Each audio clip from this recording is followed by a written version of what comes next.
Welcome in to another episode of the Barnes on Bama podcast. I'm your host, Owen Barnes, and we have a lot to discuss. First things first, I want to thank all the new subscribers. I really do appreciate it. If you have not already subscribed, because I know about 80% of the people that watch these have not, if you could do me a favor and subscribe down below, I really would appreciate it. If there's anything that you have any questions or comments about, throw it down in the bottom. I do read all of those. If you hear any ads over on Spotify or Apple, it's because I am a part of the Believe podcast network. So anything you could do to help out those sponsors, we would appreciate. But don't want to waste too much time because we have a very special interview today. I know I hinted at it last week and had said that we were going to be doing this. And this is my first episode that I have an opposing fan. And I have Jack from the Unwritten Rule, which is a Missouri podcast. We talk about the Missouri Tigers. We talked about all three facets of the game. Jack also has some knowledge about Alabama based on the previous job that he had working, doing some media coverage for Alabama. So you guys, I think, are really going to enjoy this episode. It was a really, really fun episode. We got into all things Alabama, Missouri. So hope you enjoy the episode that I recorded with Jack Knowlton. And I am joined today by Jack Knowlton of the Unwritten Rule Missouri podcast. How you doing today, Jack? I'm good.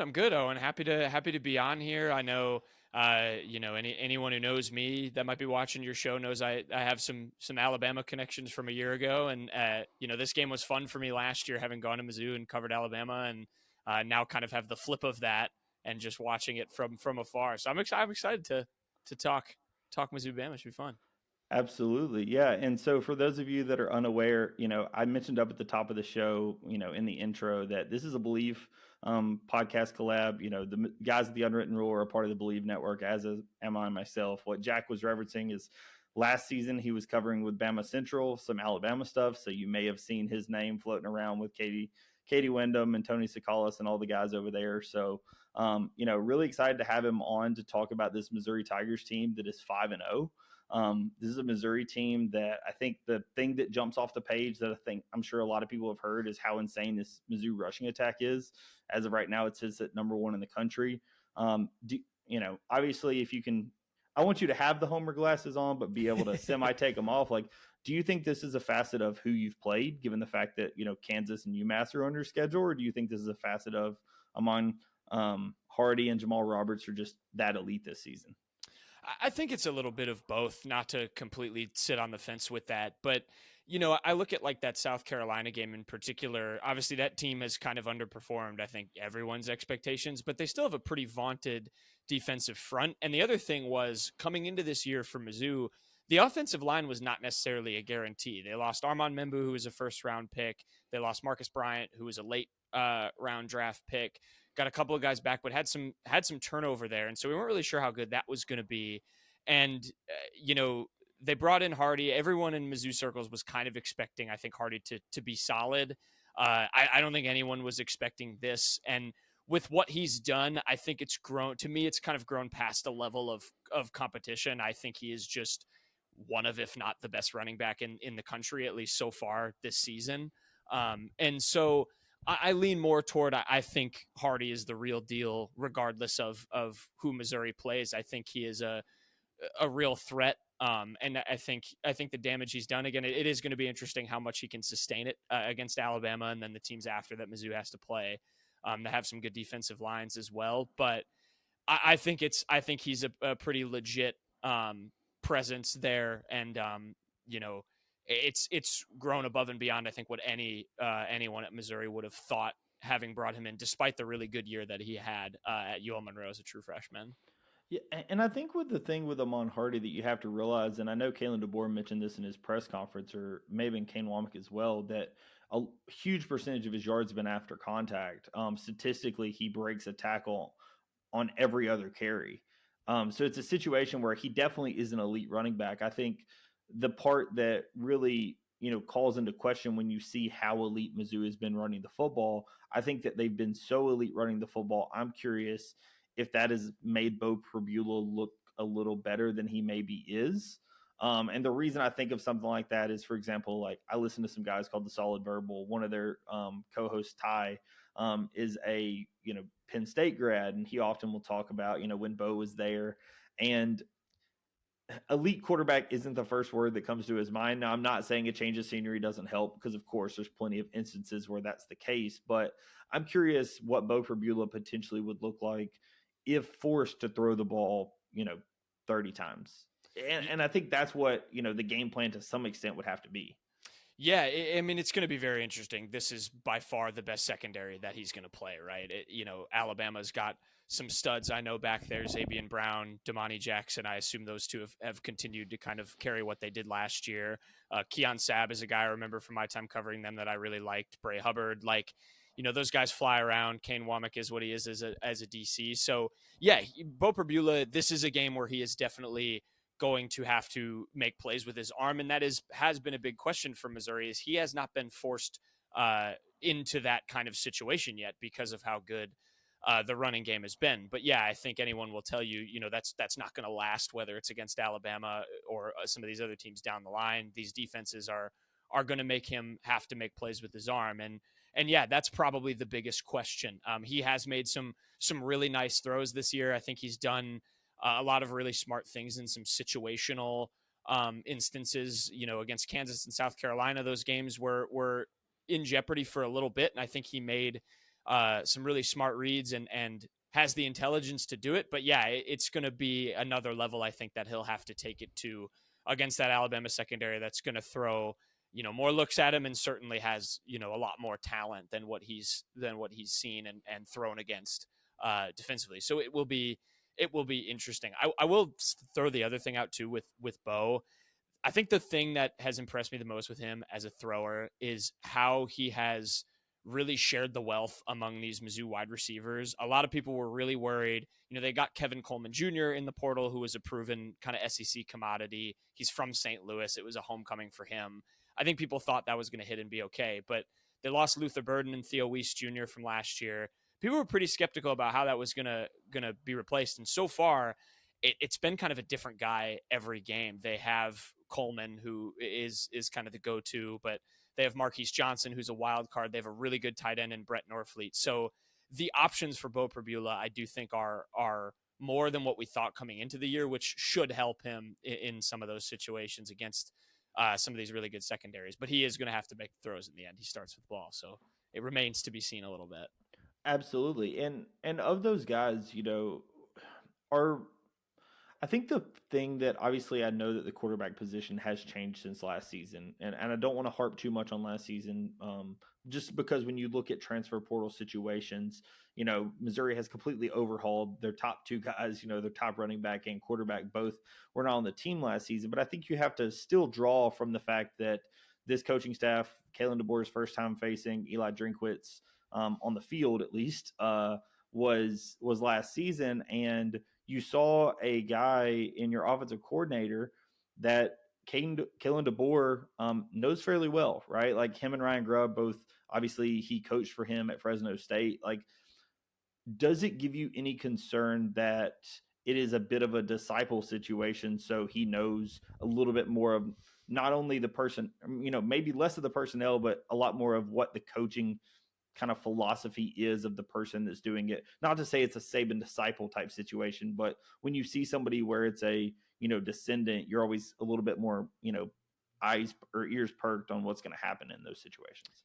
Yeah, I mean that's a really good point. Honestly, the other one I go to too is on the defensive side with Corey Batoon, Mizzou's DC, having worked for Kane Womack at South Alabama, and how that plays into it. I was thinking about that, kind of last year when these two teams met up, and that game is so hard to dissect for me too, because of course Brady Cook was injured. They were going with a Drew Pine in a road Alabama situation. It was never really gonna work, and it didn't. But yeah, I mean, I think with Grubb coming in, it is pretty clear for Alabama that has worked, and that has seemed to affected their chemistry in a really positive way. I also think, and I'm sure I'm preaching to the choir here, but it seems like Ty Simpson is a much better fit for what DeBoer wants to do than Jalen Milroe was. That was such a big kind of mantra last year. I didn't think Jalen Milroe was a bad player. I don't know if he was a Kalen DeBoer kind of quarterback. And it feels like Ty Simpson is, and he's gained a lot of confidence. So yeah, I think I think what makes me, kind of nervous from the Mizzou standpoint is that piece that it seems like Grubb being there has unleashed DeBoer's creativity a little bit. I know there's all the even you go into the Caden Proctor, what is it, the crispy package? Did I see it was called for him on offense, something like that? Yeah. I think that piece scares me, and then how they've responded from that Florida State game in terms of they have seemed to have found a little bit of a chip, a little bit of a swagger that that didn't seem to exist much last year, and certainly for that Florida State game, and that is gonna travel. When you talk about this being a road game for Alabama. So I think it could be interesting. And then I think the defensive kind of connections there with Batoon and Womack, who do, I think, similar stuff with blitz packages and stuff, is interesting to me as well.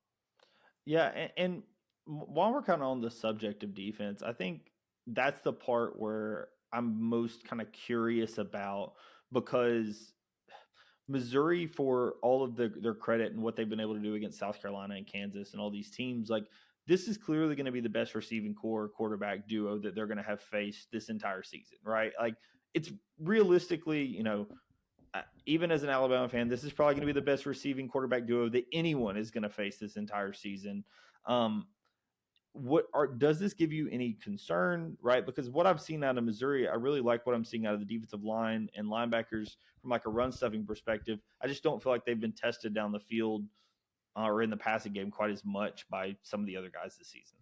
Yeah, so does the secondary give me concern? Yes, it does. That is the biggest thing for me in this game. I think it is.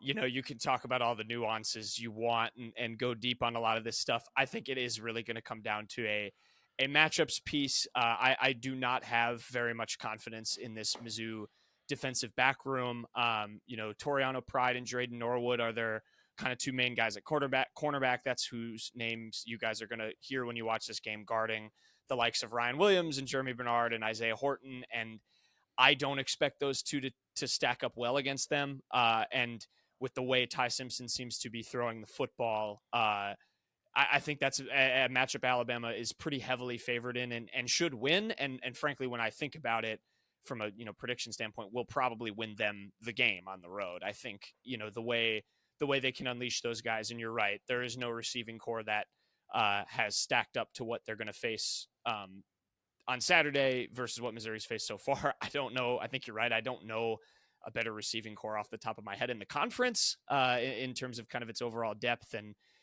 explosive talent. I would be remiss if I didn't mention my guy Latsier Brooks as well. I covered him very heavily as a recruit. I smile every time he gets a catch and does something because he was a fun player to watch his tape of in high school. So I know there's a lot of weapons on this Alabama team. I don't think Missouri matches up very well. This team is very hot or cold in that it feels like they are stopping a play for a 2-yard loss or giving up like a 60-yard touchdown at times. And there is sometimes no in between. Lenore Sellers is a very talented quarterback, dotted them up with, in my opinion, not a very good South Carolina receiving core. I'm not very high on Nick Harbor. I don't think anyone else after him is all that good. And so I think Ty Simpson can come out and execute a very similar game plan. So yeah, that is the biggest worry for me of this game is how that secondary is going to stack up, because there's a lot of very scary, very fun players to watch, but very scary players to watch out wide for Alabama. Yeah, and I think part of the thing also that, you know, that I think potentially, and again, I know it's very difficult with football, but I feel like the defense has a few more returning pieces than the offense from last season. When I look at what Alabama was able to do in the running game, even last season, and Alabama's running game this season, I will admit, has not been great, and it's been widely talked about. The first running game that we actually did anything well was the Vanderbilt game, where we really controlled the tempo and controlled the pace of that game.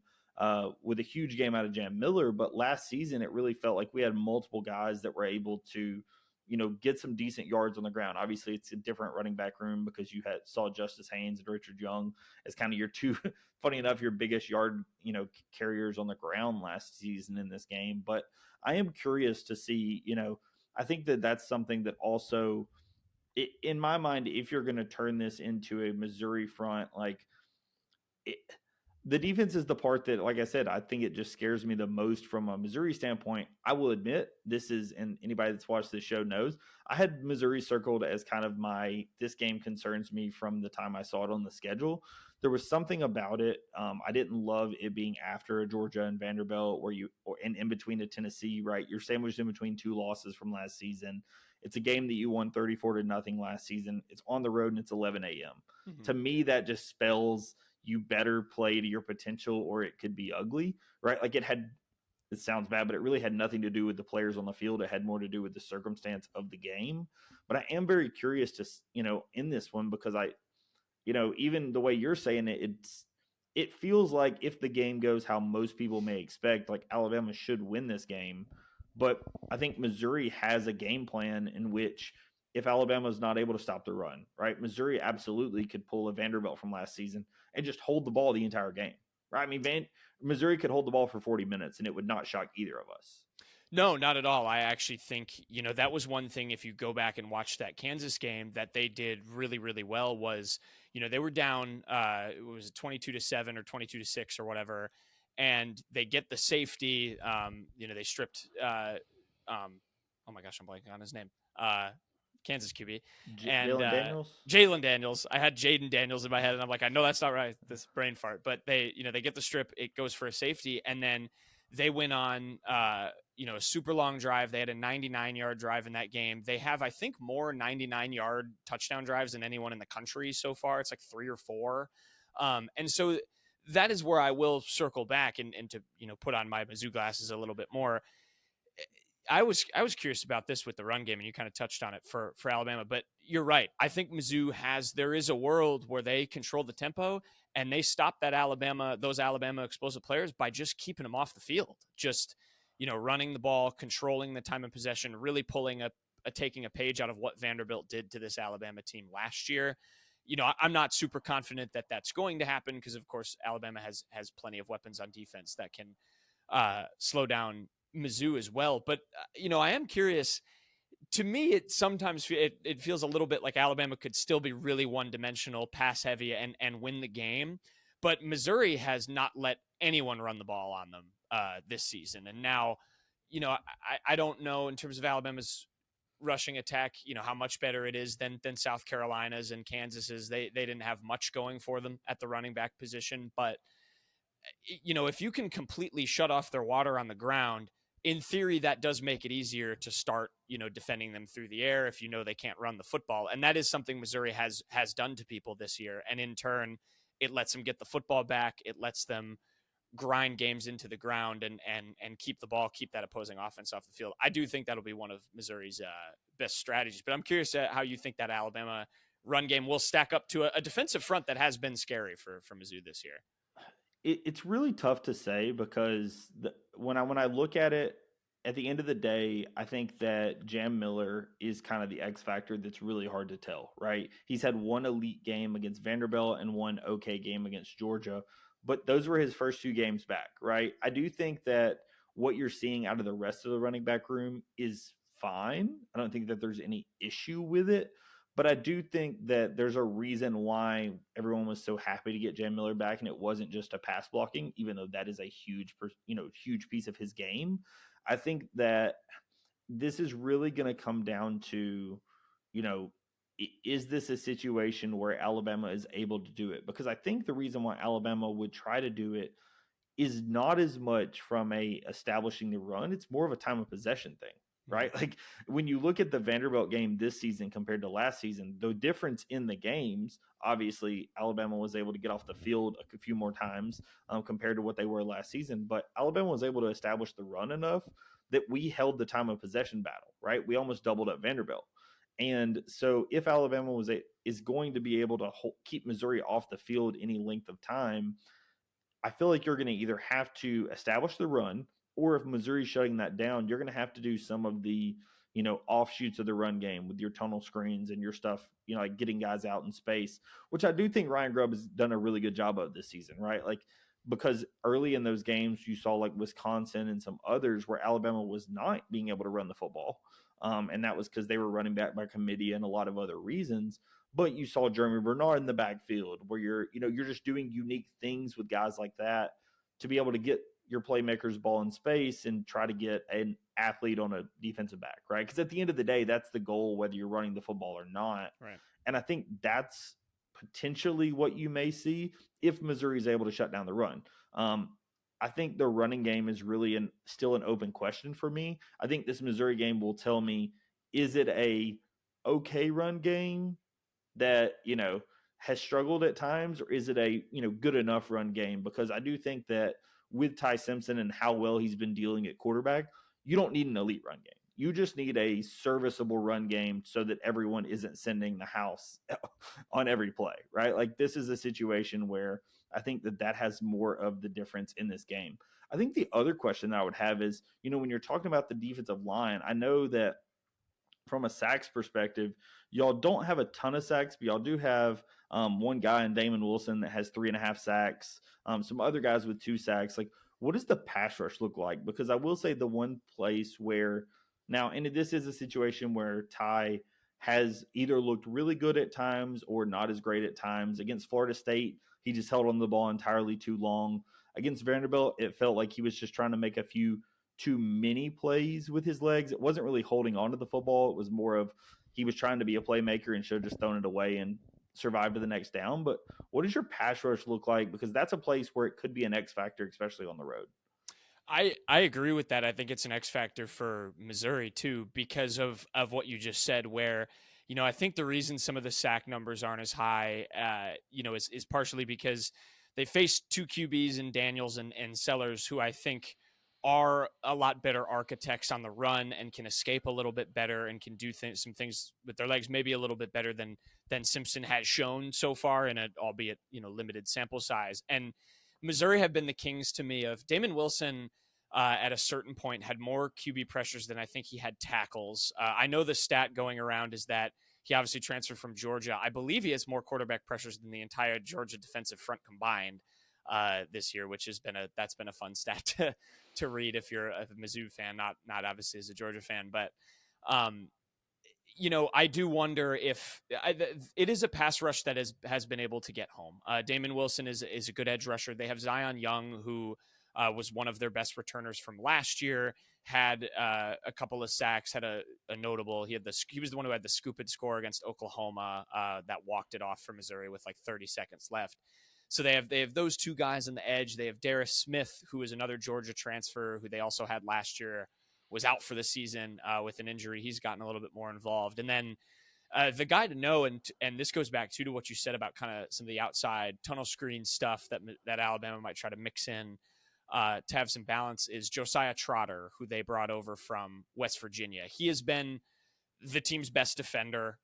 He is a tackle machine. He gets into the backfield on runs a lot, and he is kind of that second level guy that I think his ability to fly out to some of those quick throws and tackle receivers and get them on the turf is going to be a big X factor. Up front, their best defensive tackle is a guy named Chris McClellan. He was a Florida transfer, was also at Mizzou last year. But this is a pass rush that has got home. I think they've gotten less sacks than, less sacks on paper, because I think they've dealt with some quarterbacks that frankly have been good at escaping and making some plays happen. But if they can win the battle with Alabama's offensive line, I think they will be able to put pressure on Simpson. I do think they have the guys to do it, and that factor will be big in deciding if Missouri can win that game.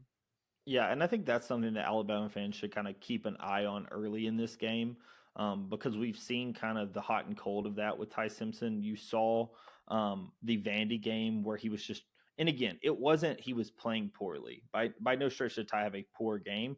He just was trying to do a little too much and should have just like taken the L and just thrown it out of bounds, thrown it away. Versus when you saw in that Georgia game, he was perfectly on time. And I know Brooks Austin did a really good job breaking down the film after that one. And he, all the Georgia fans were in his comments like, guys, we need a pass rush. We need a pass rush. And like, he was like, you need me a guy who can get to the quarterback in 1.7 seconds or whatever it was. He was like, Ty was doing a 2-step and throw. Like, there's nobody in the country that can get to the quarterback in that amount of speed. I don't care who it is. Like, it's just not going to happen. When your quarterback's playing that well on time, there's not a whole lot you can do. And the reason I bring that one up is, again, that one was on the road, right? So it's Ty has had that really, really good road game from Georgia, but he's also had the poor road game from Florida State. I don't consider that one quite as bad because it was his first start, and I think that some people need to consider that. We think of Ty Simpson as the guy who's been in the system for a long time and been with the team for a long time, and those things are all true. But it still was his first road start, right? Like sometimes you have some growing pains in your first start. And I think that is something that Ty has gotten better at this season. I don't think that the Vanderbilt issues from a sacks perspective were the same issues that happened in that Florida State game. I think they were just completely different. While we're on the subject of sacks, upon looking at it, I'm just curious, like the number that y'all have with Bo Perbula is he's been sacked 12 times. Obviously we know the offensive line has done a pretty good job getting movement in the running game. I think that 12 sack number is much higher than I expected with how good you guys have been at running the football. Is that a piece that potentially, I don't want to say fully scares you, but like that's a number South Carolina has a really good defense and they've got some really good defensive ends, but outside of that, I don't think that there's any defensive lines that y'all have played this season that made me think that 12 should be a number that y'all have given up this season.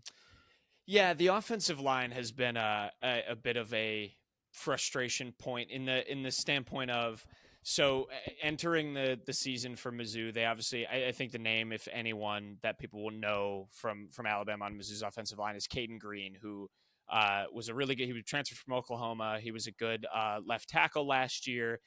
Essentially, 2 weeks before the season, they decided to, or sorry, it was a really good left guard. And 2 weeks before the season, they decided to kick him out to tackle because they did not like either of the two left tackles that they were working with there. It was really bad actually in their first game against Central Arkansas. The offensive line had some really, really shaky moments. Gave up a couple of sacks in that game. That was kind of frustrating, but it's actually, that 12 number, maybe it is just with how good the running game has been that sort of blinds you to that, but it has been actually better as the season has gone on. Caden Green's kind of adjusted to that left tackle role. Their other tackle, his name's Keegan Trost. He's good at right tackle. They brought in a guy from Michigan, Dominic Jadis, who's their right guard, who's solid. So, and then they have Connor Tollison, who's been their center for, I think he's his third year starting. He's been there for forever. So it's sort of stabilized a little bit. Now, again, this is where I think, when you say this is a really good test for Alabama's rushing game in terms of like what it is it a point of, it's just okay. Oh, can it win you a game? Is it going to lose you games? I kind of look at that potentially as the same thing for Mizzou's offensive line. I think they held up really well against Dylan Stewart, which was a great first test for them. But I know Alabama, has a ton of stud linebackers, pass rushers too. LT Overton, what I remember about LT Overton was he was the missed sack monster last year, and I don't think he's missed as many of those sacks. So I know he's kind of a dangerous edge rusher. So yeah, I think that's one that can kind of go either way. But I do think the way this team has held up the run has helped them in turn in the passing game and trying to give Bo enough time. And I'll give Bo credit too. He's a good improviser. He likes to run the football. He is kind of like you mentioned that Ty does at times. He is not one to give up on a play. It's almost got him, decapitated a few times, which is not great because they already lost their backup. Mizzou did, but it's a mix of both. So if they lose that battle by a significant margin in the trenches from Alabama's defensive line, I think I will be pretty disappointed. But it is, the potential of that is certainly there because they had a first round pick at right tackle. They're just not as strong, but. Overall, I think it actually is a little bit better than those 12 sack numbers have shown. Gotcha. And the thing you have to, I think, realize from an Alabama, defensive, pass rush perspective, it's a unit that has quite frankly not been great so far this season. I think that you're seeing some really promising stuff out of Yanze Pierre here recently, especially with the injury to Quay Rusall. I think that you're just, Jamarian Latham, obviously, got hurt and had to go to the ICU with a neck injury. So you're just playing some different guys than I think who you were originally expecting to play in some of those positions, as well as, I think getting Tim Keenan back and being able to have a really a solid force in the interior. Not to say that he's getting to the quarterback, but just having him there, allowing a guy like James Smith, if you're playing two defensive tackles, to be able to get to the quarterback has been a big deal. I think that this is a situation where, and that's the reason I asked the question, is that's a situation where I think that battle may be one that's, kind of important to watch, because I think that both Alabama's pass rush and Missouri's offensive line are going to have some kind of open questions that both teams are very curious to see if they can have answered. The final place that I want to ask you about, and just because don't be special teams, it's going to be special teams. Oh. And I think both of us have some of those thoughts about our special teams, right? And it's, if we're going to do all three facets, when I see here, it looks like Robert Meyer is your main kicker. He's missed 2 extra points, however, and then he has missed just 1 field goal. Yes. But then you have another kicker that's 3 for 3 and 2 for 2, and it looks like he's your long range guy. He's got a big leg, 55-yard long. Yeah. So I'll just say that's Blake Craig, and he was the full-time kicker. He is out for the season, so it is just Robert Meyer now. So it's just Robert Meyer. Okay. Yep. And that's one where I wasn't 100% sure. So was the thought being Blake Craig was going to be the guy all season, and then he just got hurt, and now you're stuck with whoever the backup is? Yeah. So Blake Craig had a pretty good year last year. He was a very strange. Loved to miss from so he was, the stat, I think I remember it. I believe he was like 9th or 7th in the country with the most made field goals. And he was like 1 for 5 or 1 for 6 between 41 and 49 yards, but he was great from 50 plus. He was automatic from the close range. He had a very weird year, and everyone was comfortable with him. He was going to be fine. I think take even more of a jump. I think he was a redshirt sophomore last year, and he was a good kicker. Yes, he got hurt on a kickoff. He is out for the season. So their kicker now is a true freshman named Robert Meyer, who he has missed 2 extra points. He stepped up a ton in the South Carolina game. He had the 3 made field goals. He made 1, 2 to make it a 2-score game that essentially iced the game, which has been very impressive. But everyone is sort of treading on very thin ice with him. And it's not his fault. He's a true freshman being thrown into an SEC kicking job that he was not supposed to have coming into the season. So kicker is scary is my most professional summation of that. And how's your punter? Is he just serviceable or fine? He's been okay. His name's Connor Wesselman. He was the backup punter at Stanford last year, which apparently if you're the backup punter at Stanford, that rewards you with an SEC punting job. I speak for my 2 colleagues at the Unwritten Rule. We have a long-standing bit and beef with Missouri special teams coach Eric Link. He has made some just gobsmacking decisions in his tenure there. Missouri actually had a rule changed for them after a special teams moment once in a game against Kentucky a few years ago. The other thing you are going to see is Missouri has been drop kicking kickoffs this year, which is something I did not even know you were allowed to do. They actually had a thing against Kansas where the refs, I believe, should have called them for a penalty for doing an illegal one.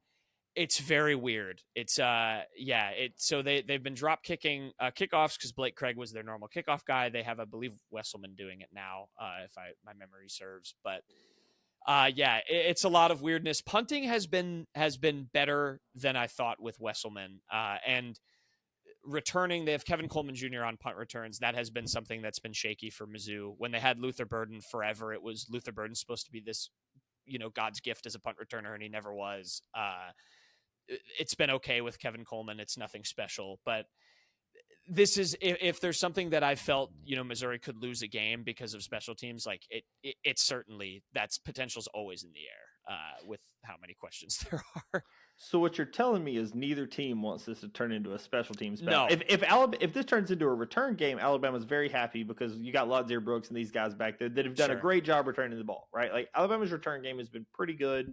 They haven't broken any, but I mean, fine, right? Because you're not fumbling, you're not returning it to the 5-yard line on kickoffs. You're happy. Correct. Yeah. I mean, they're making smart decisions when they're returning it, and they're getting decent returns out of it. I'm happy with what I'm seeing. Yeah. The kicking game with Connor Talty has been very hit or miss. The Georgia game potentially was one of the worst kicks I've ever seen in my entire life. I saw that. Whew. He missed it by 30 yards left. It literally, the way I describe it is, it looked like he was playing college football, the video game, and didn't know how to kick and didn't hit the button at Just the right like time. all of us, yeah. I mean, it was one of the worst kicks I've ever seen. So I'm sorry. I promise I won't keep interrupting. So that's not just a Saban thing. It's carried over. It sounds like it's just an Alabama kicker's curse thing. Is that a sore spot I'm hitting? Maybe? It's a weird one though, right? Because for example, in the Vanderbilt game, you see him miss the first one, and it's clearly one where you just don't particularly love. But then he comes out and he hits 3 more, right? None of the 3 were particularly long. But, I mean, he did hit 3 big kicks, the third one being super important because it made it a 2-score game.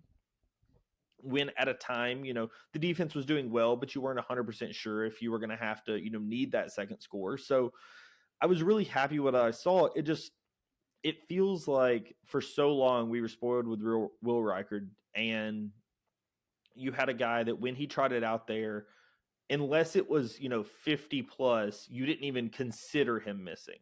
I mean, you didn't even consider the possibility that there could be a miss. Like when he missed, you were appalled. And it's because he was so good, right? Like he was right down the middle every time. And Talty, for some of his credit, has been he was somebody who was a super highly rated recruit. He was somebody that I know Saban really liked, and he's going to be the successor to Will Reichard. And he's been okay. He just hasn't been as good as I think Alabama fans were hoping he would be. And I think it really says a lot for how much faith that Kalen DeBoer either has or doesn't have in him. I think Kalen DeBoer doesn't have, I think he has more faith in his offense, obviously with Ty having the ball in his hands, which is where you saw the first interception Ty threw last game, first interception of the season. But then it also feels like at times, Kalen DeBoer, he was asked about it in the press conference. It sounded like Kalen DeBoer at least semi-trusted Connor to go out there and be able to make a reasonable kick. I think that is a thing that if either one of these teams, if this came down to a special teams battle, I don't think either team's going to be super happy with it, because I think that both teams feel like they could lose it on special teams realistically if this comes down to a field goal kicking competition.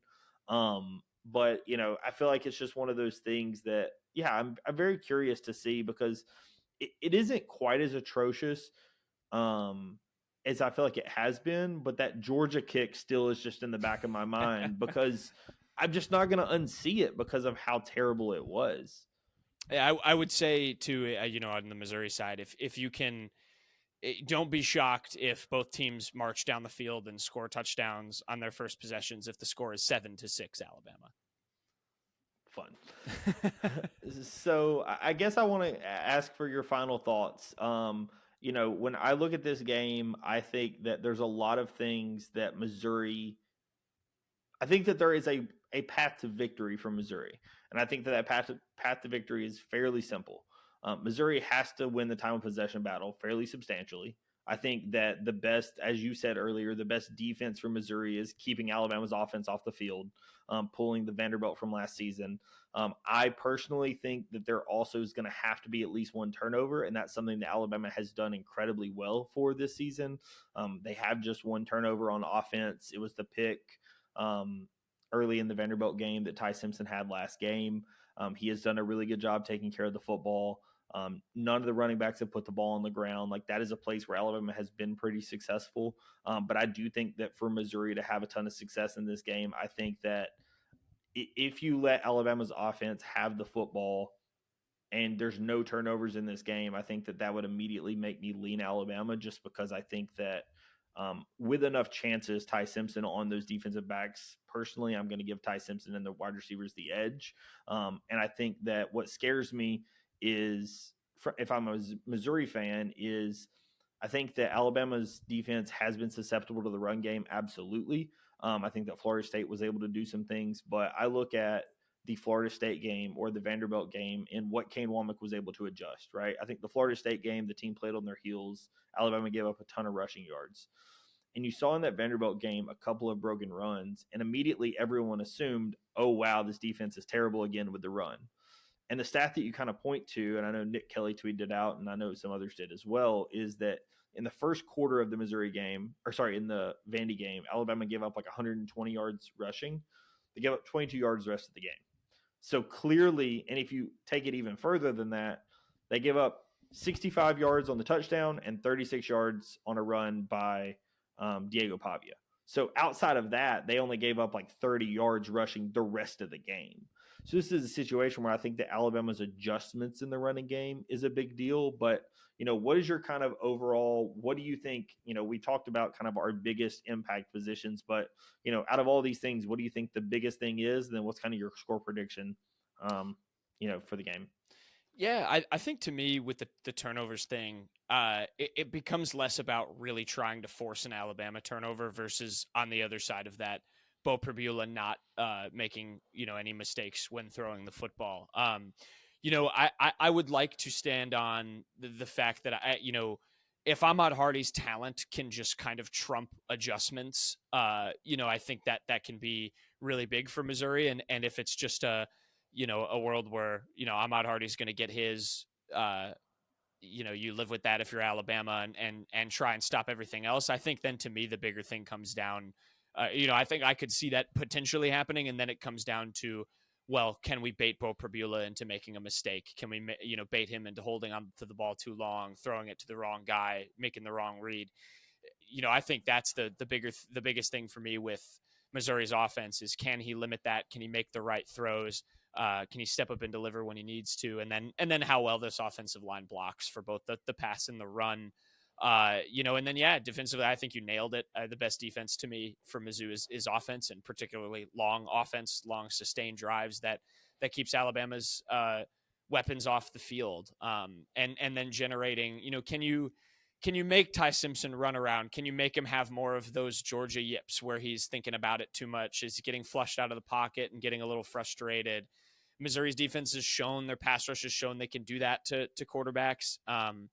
And again, they've proven they can win games without necessarily getting QBs on the ground. And just kind of making them hurry into errant throws. But I think you're right. I think ultimately I struggle to look past the amount of weapons that Alabama has. They're going to give him Ty enough time to find some of those guys, and I think that will ultimately win the game for Alabama. To me, it says a lot about how far Missouri has come, to where we had a discussion about, I think I saw the spread on FanDuel was like 3.5 Alabama or 4.5 Alabama, and I had thrown out, if Missouri covers, I think you consider that a win as you go forward. They held Alabama within a score, and one of my other hosts was kind of like, well, I don't know. I think, with how far Missouri has come, you really want to win this game, and you don't want to necessarily be happy with a good loss. And I think that does say a lot with where Missouri thinks it is, in the realm of the SEC.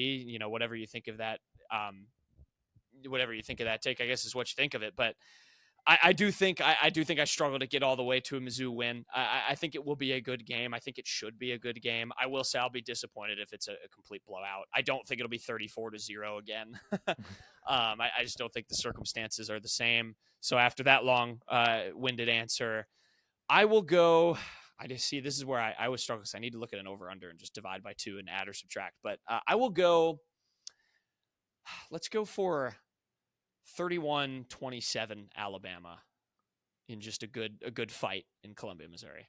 That'll be my final score.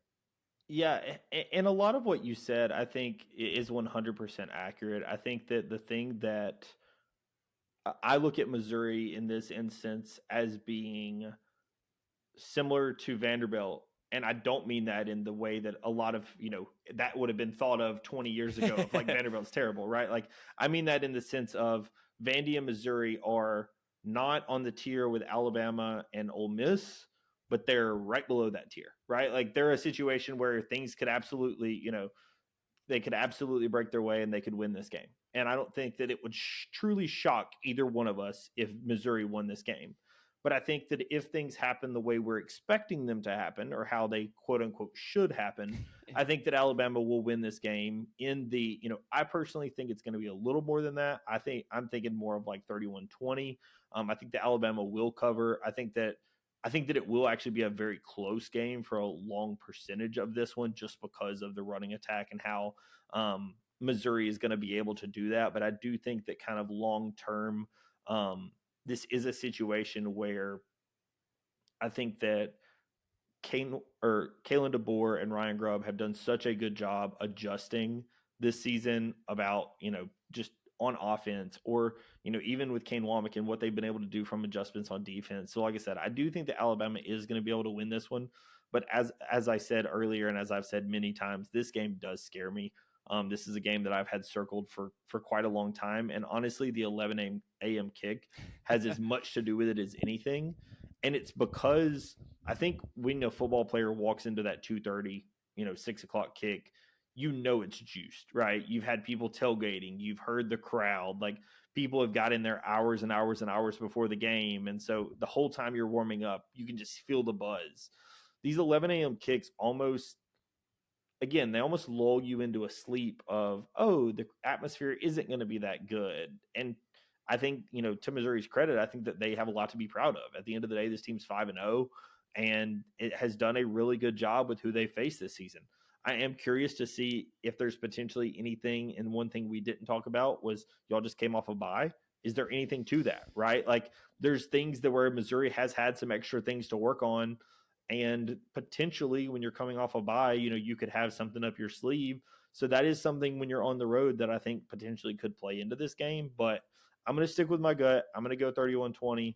I do think that it will be a very good game. I'm with you. I do not think this will be a blowout, but I do think that either team could win, and I don't think it would truly shock me. Yeah, I'm glad I like these picks, because I'm glad I went a little bit more narrow, because, if I put truly an objective lens on it, it will probably be closer to your score. But I like my 4-point win, and then we're all on pins and needles for 60 minutes. Yeah, I mean, at the end of the day, as a Bama fan, I would hate the close game. As a college football fan, I would love the close game. And I feel the same. I feel the same way about basketball or any other sport. It's like when your team's playing, you want them to win huge, because then it's very comfortable and you don't have to worry about it. But as a college football fan, I completely would love the close game and hope that it does happen. So yeah. I really appreciate you coming on the show. Please do me a favor and tell the fine people out there where they can find you guys and y'all's show.